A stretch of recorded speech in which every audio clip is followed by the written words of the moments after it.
Welcome to the Action Startup Mastermind series. Today I'm sitting down with Ishwar Puri, the Dean of McMaster Engineering. Welcome, thank you for joining us today, Ishwar. Thank you very much, Nick. For our viewers who are not too familiar with you, could you tell us a little bit about yourself and your life journey so far? I'm the Dean of Engineering for the Faculty of Engineering at McMaster Institute. I came here from Virginia Tech, where I was department head of an engineering science program and department. Before that, I was at the University of Illinois at Chicago, where I was eventually a full professor and executive dean of engineering.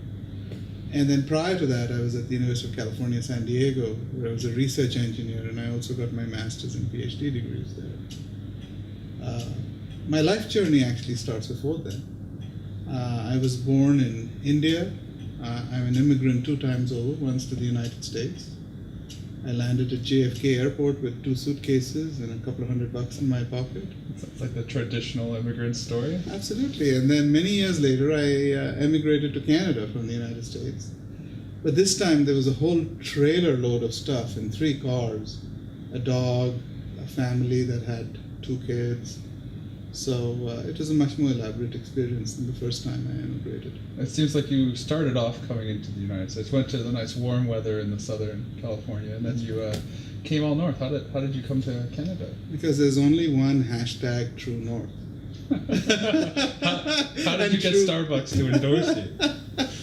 And True North is also a magnetic concept, right? Mm-hmm. When you have a compass, you've always got to find the true north. And so, it was my quest of finding the true north that I'm now here in Hamilton. Who knows what's next? Hudson Bay? It's a little cold there, I can tell you from personal experience. Clearly you've been privileged having been able to visit not only international locations, but study and work there as well. How have these experiences colored your journey so far?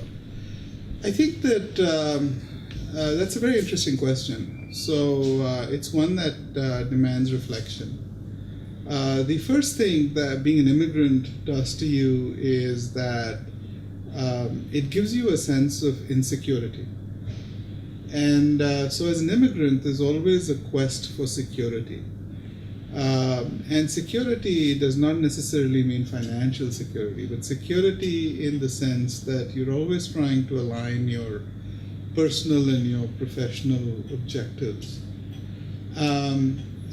And that essentially gives rise to drive, it gives rise to ambition.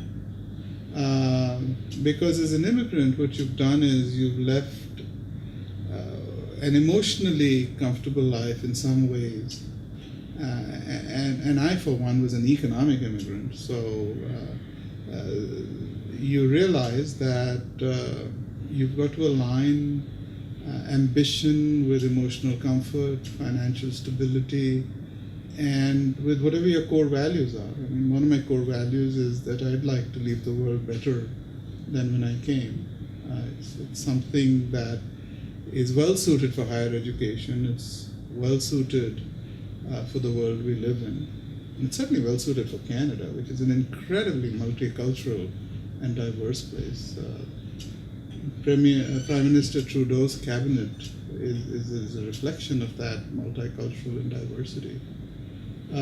So in a nutshell, what it is it's a respect for multiculturalism, an acceptance and promotion of diversity, and a drive and an ambition to succeed so that you can in some way leave the world better than what you found. I completely empathize with that as well. How do you transition from making an impact in a research laboratory to that through an administrative role leading large institutions? So I think academia or higher education is no different in some aspects from corporations, companies, industry, and what might call the private workplace.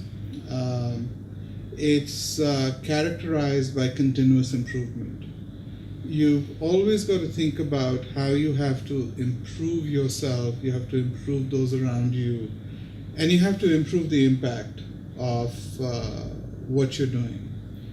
So, what's the mission of higher education? Well, the mission of higher education or of universities is to produce graduates who can transform the world. So, what we try to do at McMaster Engineering is we try to create engaged citizen scholars who are going to transform the world. And the question is, how are they going to transform the world? Now, some of them will transform the world by generating new knowledge.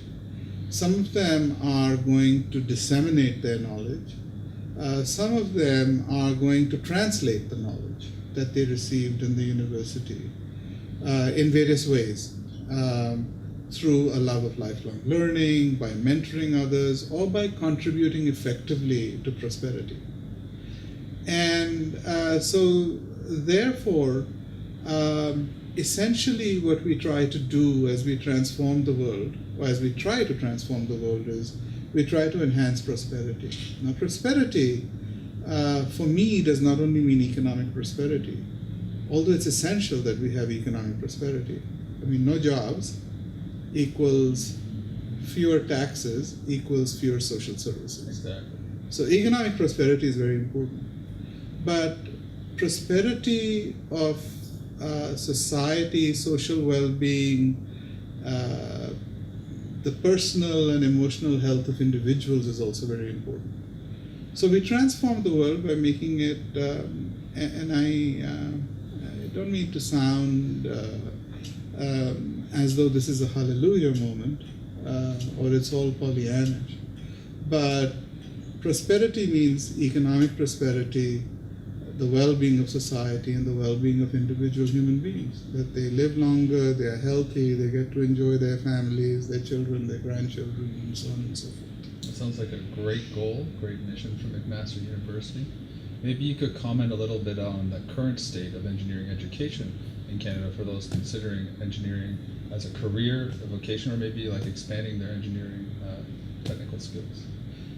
I think that Canadian engineers are top-notch. Now, I've had personal experience in 3 educational systems, in India, in the United States, and in Canada. The technical education that we provide in Canada, not only at McMaster, but across all engineering institutions, is terrific. I think there's something missing from engineering education, however, and it's that translational component.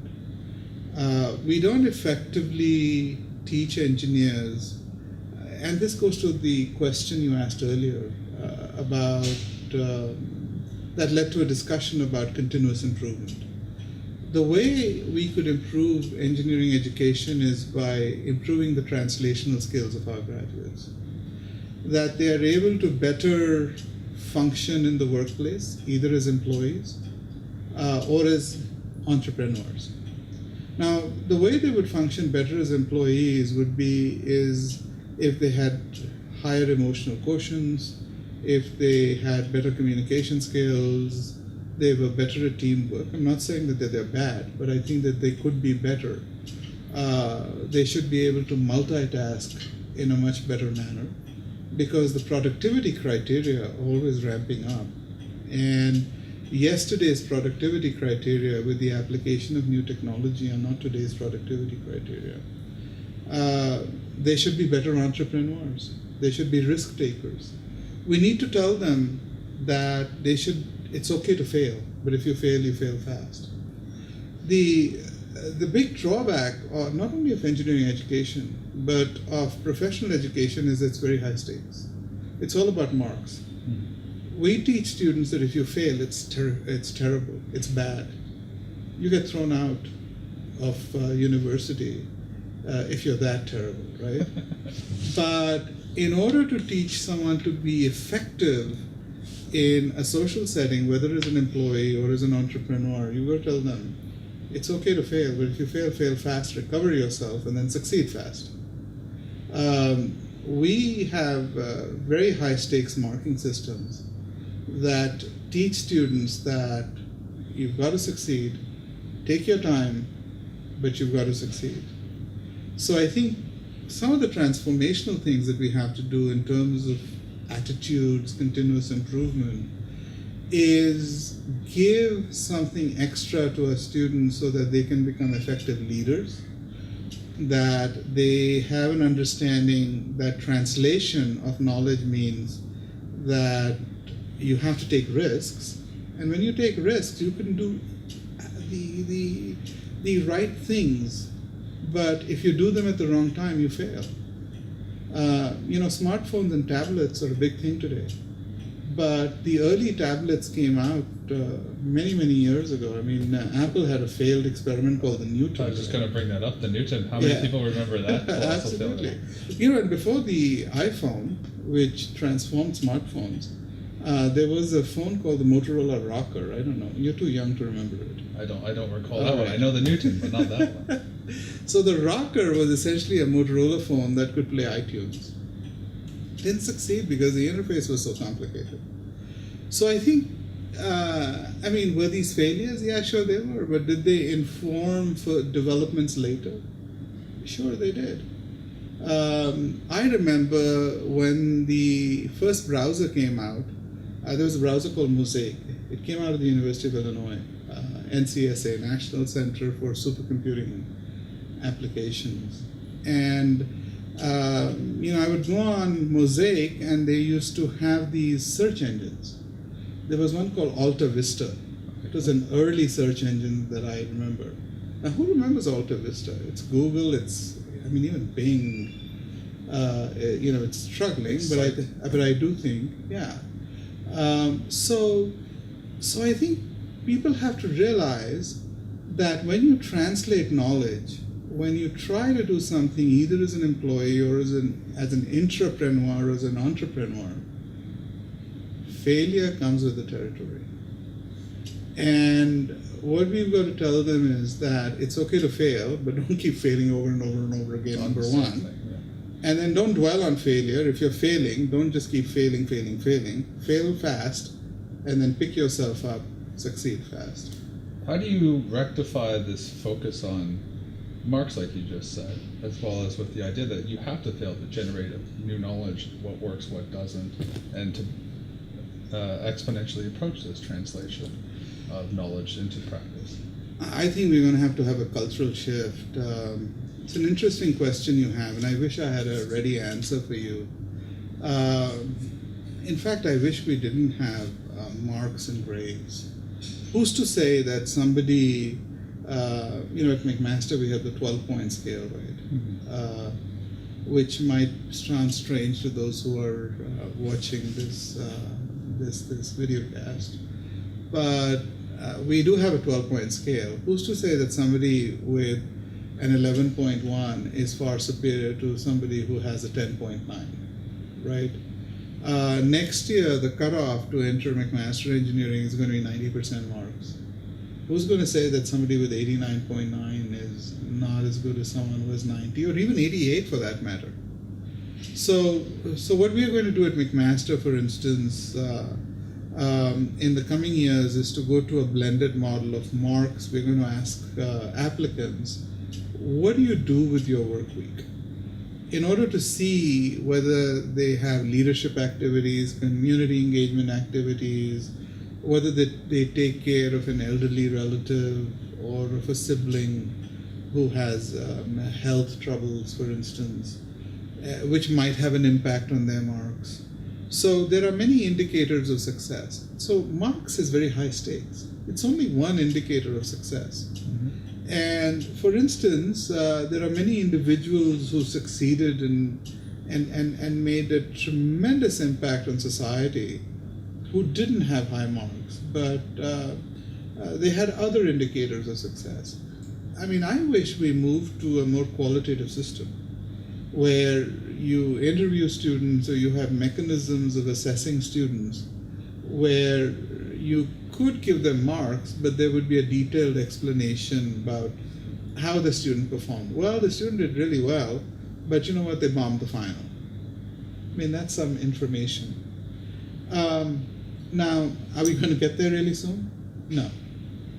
I think discussions like this need cultural change, they need engagement, they need buy-in from professors. I mean, I think some of my colleagues might scoff at this notion of going away from Marx, or even if they accept it, they'd say, well, how the heck do I get to this sort of blended quantitative, qualitative system that you're talking about? So it's going to be a process, but I think at least it's important that we start talking about it so that there's change at some point, hopefully in the near term.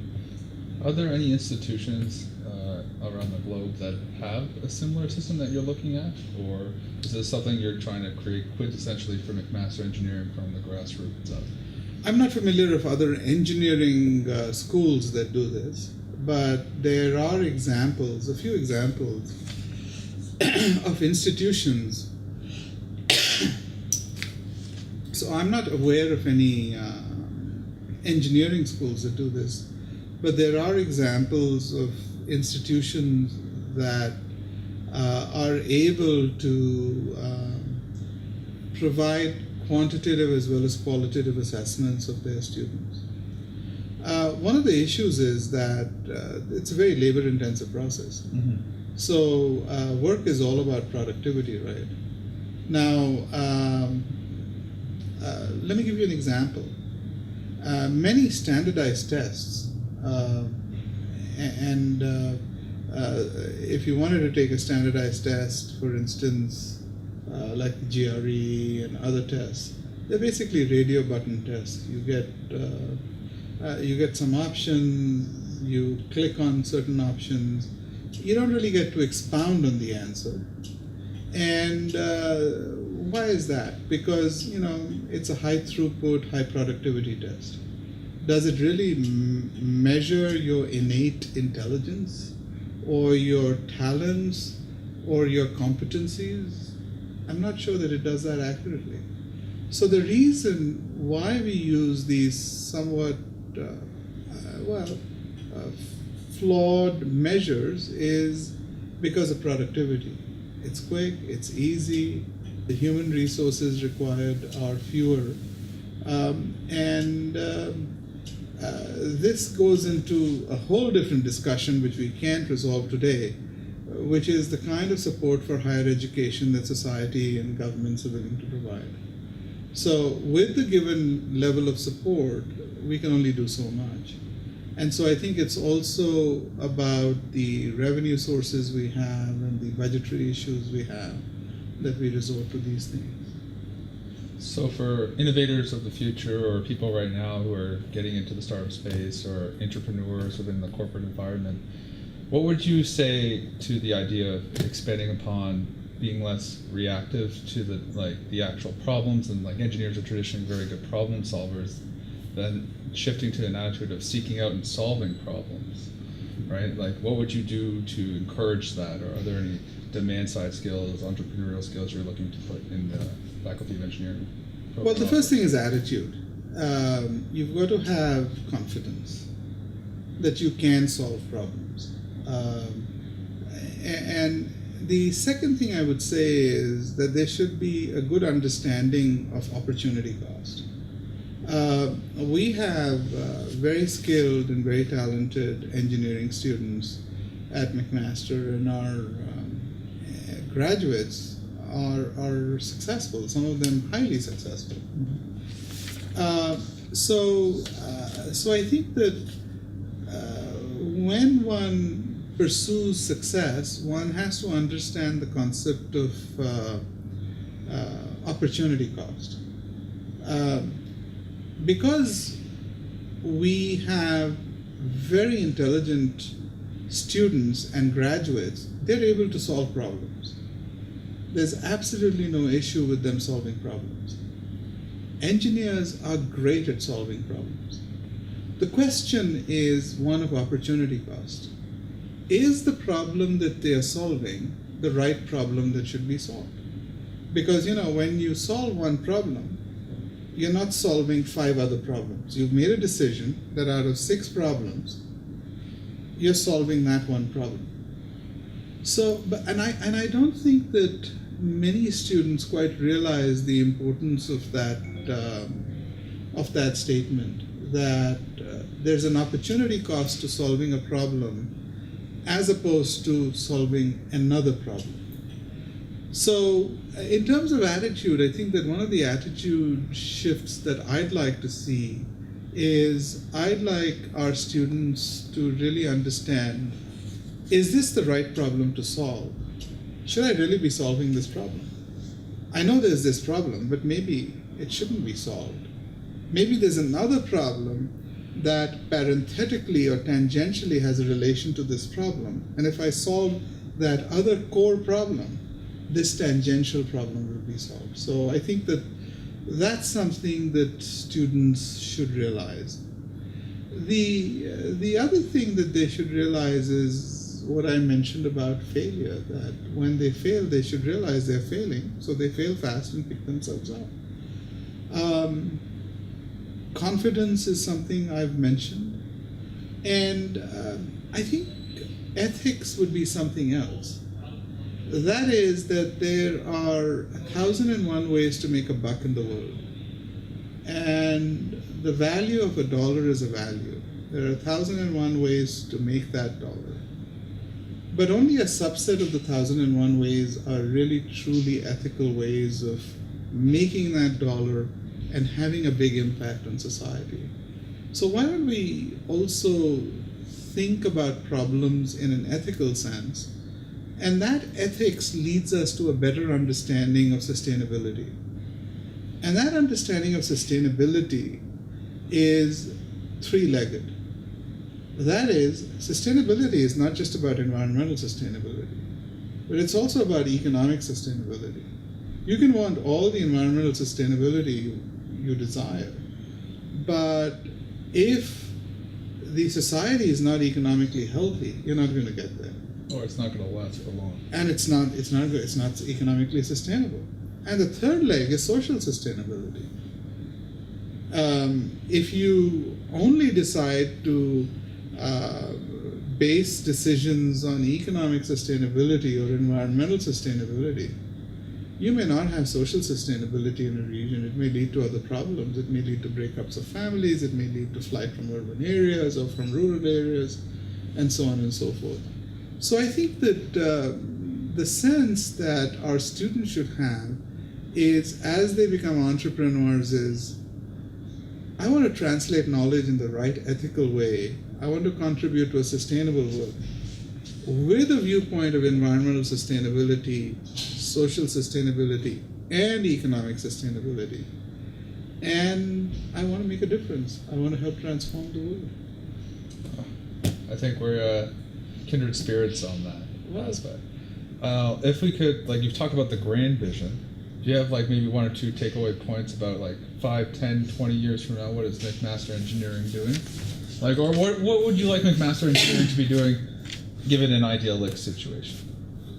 I think, well, first off the bat, I'd like for there to be greater diversity in McMaster Engineering. 50% of our world's population consists of women. We just don't have enough women engineering students or women faculty members. So, I mean, that's something I think that we can remedy in the shorter term rather than the longer term. Diversity of opinion is very important. We want all sorts of people, not just those who adhere to one morality or another. So that spirit of diversity and multiculturalism should infuse the faculty. We certainly want more First Nation students, faculty members. I think that there's a whole history of colonialism that needs to be righted, given the Truth and Reconciliation Commission. We certainly want that. So diversity is one leg that could be improved. The second thing that could be improved is the student experience. Now, students spend more time outside the classroom than they do inside the classroom. But typically, in terms of curricula, what we do is we focus a lot of our attention on what students should do in the classroom. We don't focus that much effort on what students should do or might do outside the classroom. Extracurriculars, startups, seed capital, student engagement in clubs and teams, the McMaster Engineering Musical. I mean, these are only a few examples, but we've got to give students engagement opportunities with faculty members, experiential learning opportunities, extracurricular activities, so that eventually, when they leave the university, it's not just about content, competency, and a credential that we give them, but the fact is that they've had a life-altering experience. And that's something I think that we have to focus on in the short term as well. So diversity, student engagement, I think the entire student experience is the second pillar. And thirdly, I think that McMaster Engineering can be a major center for outstanding discovery, research, industrial collaboration in the world. We've simply got to do better in terms of our research metrics so that our students have opportunities to be involved with industry, to be involved with research, to generate knowledge, so that we produce more students who've had undergraduate research experiences, larger numbers of master's students and PhD students than we're doing already. So I think if we take those three things, bang, bang, bang, 1, 2, 3, diversity, student engagement, research and engagement with industry, I think we should be okay. Excellent. As a dean, you're very much a leader, more or less a CEO of engineering. I have to ask you, what makes you a great leader, and how do you lead at the helm of a large institution versus a smaller thing like you did in Nanospin?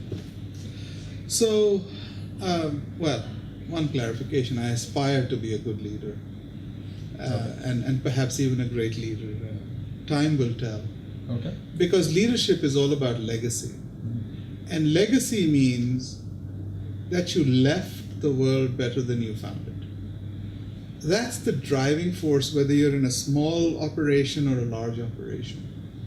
So that means growth. Growth is not just growth in budgets, in terms of student numbers, in terms of the numbers of buildings, but growth in terms of quality. And you've got to inspire people to do that. So same thing with Nanospin, with startups. It's a startup, and my students are involved with that. But I think that the bottom line is that as a leader, you inspire others to do great things. And it just so happens that when those you lead do great things, you just look fantastic. So you don't look fantastic because you actually did the stuff, but the fact is you inspired them to do great things. That's sometimes unfair, but I think whether you're the head of a startup, whether you lead an organization of 10 or you lead an organization of 1,000, it's all about inspiring people to do their best. You can only do that if they trust you. And for people to trust you, you have to have certain core values, and you have to be sincere about them. So the core values are mutual respect, good communication and transparency, ethical decision making, and really a commitment, as I mentioned, to sustainability. Social sustainability, environmental sustainability, and economic sustainability, so that people are convinced that the things that you're doing are driving prosperity, economic prosperity, social prosperity, and personal health. I'm not as certain of my competencies and of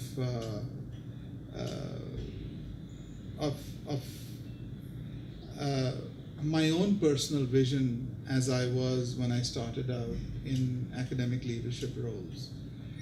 I think I've learned over the years more and more that transparency and involving people and giving them a say is very, very important. And I think that the whole thing about leadership is also continuous improvement. You're a leader who has to keep getting better and better and better.